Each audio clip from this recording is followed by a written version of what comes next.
ये ब्रह्म पुराण में वर्णन है।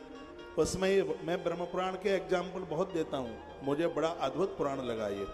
तो वर्णन किया गया है कि बेटियां माता पिता के ऋण से उस समय मुक्त हो जाती हैं जिस समय माता पिता को अपनी बेटी का कन्यादान करने का फल प्राप्त हो जाता है। वह दिन माँ बाबू जी के लिए इतना बड़ा दिन होता है जिस दिन मंडप के नीचे कढ़ाई सामने रखी हुई होती है और माता पिता अपनी बेटी का कन्यादान कर रहे होते हैं। लेकिन ये कन्यादान तब होता है जब माँ बाबू जी खुद उस बेटी के लिए वर देखते हैं। मैं तो बेटियों को कहता हूं, ये अधिकार अपने पास मत लेना, ये अधिकार माता पिता के पास ही रहने देना।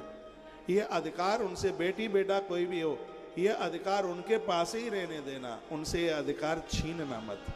पापा तुम्हारे लिए देखें बहू, पापा देखें तुम्हारे लिए वर, और जिस दिन ऐसा हो जाएगा वो माता पिता तुम्हारा कन्यादान करेंगे, उसी दिन तुम माता पिता के ऋण से मुक्त हो जाओगी, कोई कर्जा नहीं रहेगा। एक बात और मैं आपको निवेदन करूंगा, जो तुम्हारे भाग्य में है वो मिलेगा, उसको कोई रोक नहीं सकता। आप धार्मिक बनिए।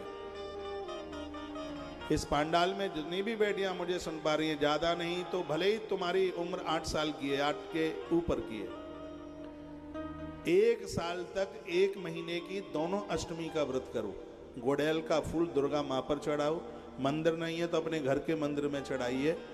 अष्टमी का व्रत करो, 1 बार भोजन करो, मीठा भोजन, नमक खाओ मत, या फिर वो भी छोड़ दो, दूसरे दिन नवमी को भोजन करो।